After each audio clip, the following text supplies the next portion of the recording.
What was it about selection where you saw most people drop off? What did people find the struggle? Was there anything in particular, or was it, never the same thing? No, I think that the thing I hated more than anything, right, this has gone all the way through selection, by the way, is jumping in the back of that Bedford in Hereford, driving the 30 or 40 miles out to the training area.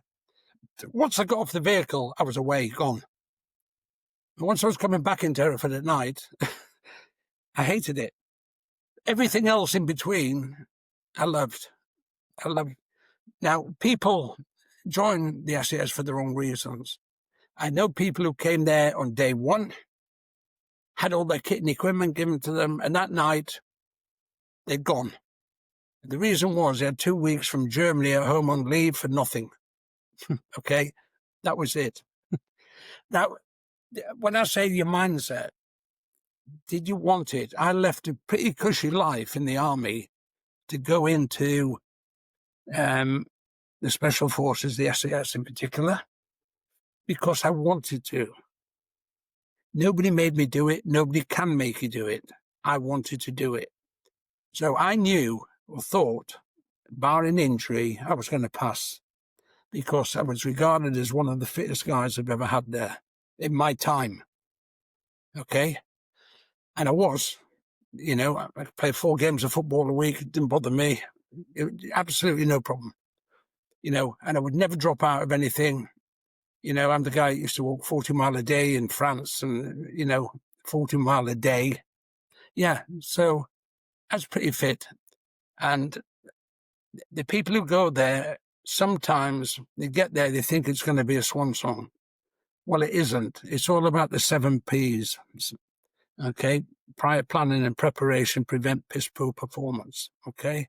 That is what it's about.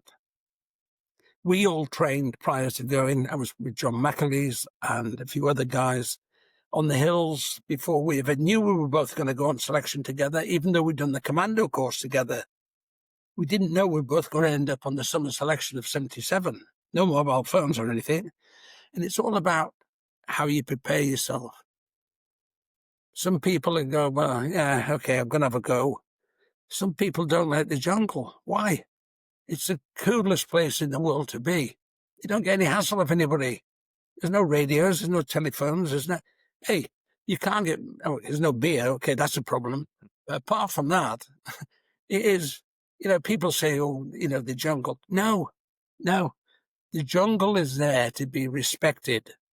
You respect the jungle and you won't go far wrong. You try and beat the jungle, you will fall by the wayside. It's as simple as that. And it's the same with all the rest, the test week and everything. Well, yes, it breaks you down and you finish off with the 42 miler on the last day over the Brecon Beacons. You've already lost a whole load of people on the build up to that test week.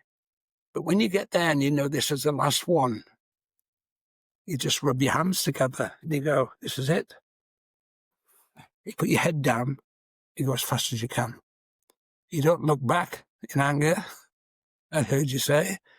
You go forward and push on and push on. And when you get there at the end, you still don't know if you passed because they make you wait until everybody's back in camp.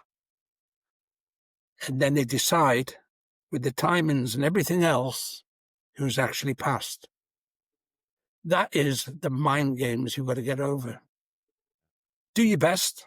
And nobody can knock the people who fail. I certainly can't, because it's better to have tried and failed than not to have tried at all and criticize others. That is me.